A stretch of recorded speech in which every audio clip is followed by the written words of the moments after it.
Hello बच्चों, कैसे हैं आप? ठीक। तो आज हम पढ़ेंगे भाज्य संख्या और अभाज्य संख्या। तो मतलब भाज्य संख्या होता क्या है? तो मतलब वह संख्या जिसका गुणनखंड 2 या 2 से अधिक हो उसे क्या बोलेंगे? भाज्य संख्या। मतलब वह संख्या जिसका गुणनखंड 2 या 2 से अधिक हो उसे बोलेंगे भाज्य संख्या। मतलब कंपोजिट नंबर, समझे? इंग्लिश में बोला था कंपोजिट नंबर। तो वह संख्या जिसका गुणनखंड 2 या 2 से अधिक हो उसे क्या बोला जाता है? तो भाज्य संख्या बोला जाता है। जैसे 4 है, 6 है, 8 है, 9 है, 10 है, 12 है, 14 है, उसके बाद आदि।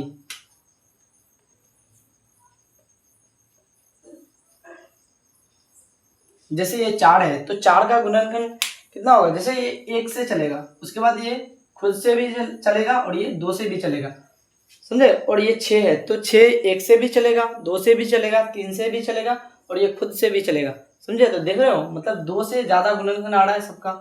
और ये है 8 है, 8 तो ये 1 से भी चलेगा, 2 से भी चलेगा, 4 से भी चलेगा, उसके बाद ये खुद से भी चलेगा। और 9 है, ये 1 से भी चलेगा, 3 से भी चलेगा, उसके बाद खुद से चलेगा, समझ गए? तो याद देखो, वह संख्या जिसका गुणनखंड 2 या 2 से अधिक हो उसे बोलेंगे भाज्य संख्या। तो ये भाज्य संख्या समझ में आ गया, कंपोजिट नंबर समझ में आ गया। उसके बाद आएंगे हम अभाज्य संख्या में। तो अभाज्य संख्या क्या होता है? वह संख्या जिसका गुणनखंड 2 ही हो, समझिए, उसे क्या बोलेंगे? अभाज्य संख्या। वह संख्या जिसका गुणनखंड 2 ही हो, समझे? तो मतलब उसका गुणनखंड 2 ही होना चाहिए, उससे ज्यादा नहीं होना चाहिए। 2 ही होना चाहिए, उससे ज्यादा नहीं होना चाहिए। उसी को क्या बोलेंगे? प्राइम नंबर या अभाज्य संख्या। जैसे 2 है तो इसका गुणनखंड कितना है? 2 ही है। जैसे ये खुद से चलेगा और 1 से चलेगा। और ये 3 है, 3 1 से चलेगा और ये खुद से चलेगा। उसके बाद 5 है, ये 1 से चलेगा और ये खुद से चलेगा। ये 7 है, 1 से चलेगा और ये खुद से चलेगा। ये 11 है तो 1 से चलेगा, ये खुद से चलेगा। ये 13 है, 1 से चलेगा और ये खुद से चलेगा। ये 17 है, 1 से चलेगा और ये खुद से चलेगा। तो इसको क्या बोला जाता है? अभाज्य संख्या। तो वह संख्या जिसका गुणनखंड 2 ही हो, समझ गए? 2 से ज्यादा नहीं होना चाहिए, 2 ही होना चाहिए। तो उसी को क्या बोलेंगे? अभाज्य संख्या, मतलब प्राइम नंबर। तो इसको स्क्रीनशॉट लेना है तो ले सकते हैं। इसके बाद आएंगे हम पूर्णांक संख्या में। पूर्णांक संख्या इंटीजर क्या होता है, उसके बाद हम आएंगे इंटीजर में, जिसको स्क्रीनशॉट लेना है ले सकते हैं।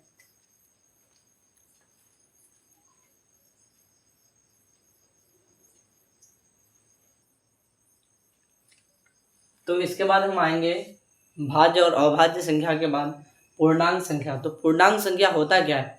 तो इसको इंग्लिश में बुलाया जाता है इंटीजर नंबर। पूर्णांक संख्या को इंग्लिश में बुलाया जाता है इंटीजर नंबर।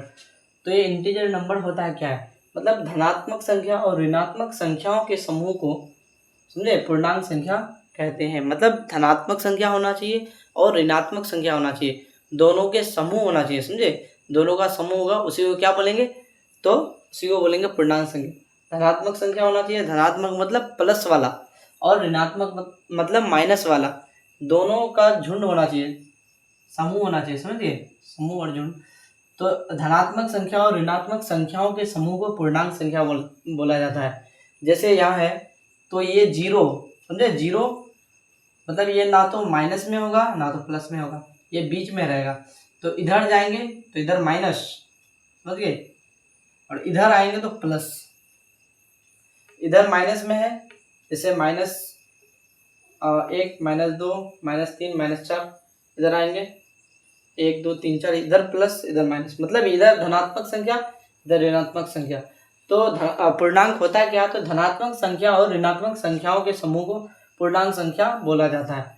तो इसके बाद हम पढ़ेंगे पूर्णांक संख्या के प्रकार कितने हैं, समझ गए? तो इनके प्रकार के बारे में जानेंगे। तो जिसको स्क्रीनशॉट लेना है ले सकते हैं।